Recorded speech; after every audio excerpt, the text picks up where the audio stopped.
What's up guys, welcome to another video, and for this video we're going to be talking about how to download pictures and videos from Instagram. It's very simple and it's very fast. So all you have to do is get your PC, download the Chrome browser and go to the Chrome Web Store. It's very simple. Go to the Chrome Web Store right here and you search for download app for Instagram. This is it. You search for this right here, you're gonna see the install button. You install it, it's very simple. You install it, then you open a new tab and you log in your Instagram account. Here, I'm already logged in. If you're already logged in, just reload the page. So at the top of every post, you're gonna see the download button right here.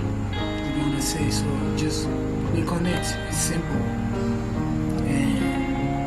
Right here you can see it's being downloaded and it's done. So you click on it and you're gonna see your file. Here it is, the picture right here.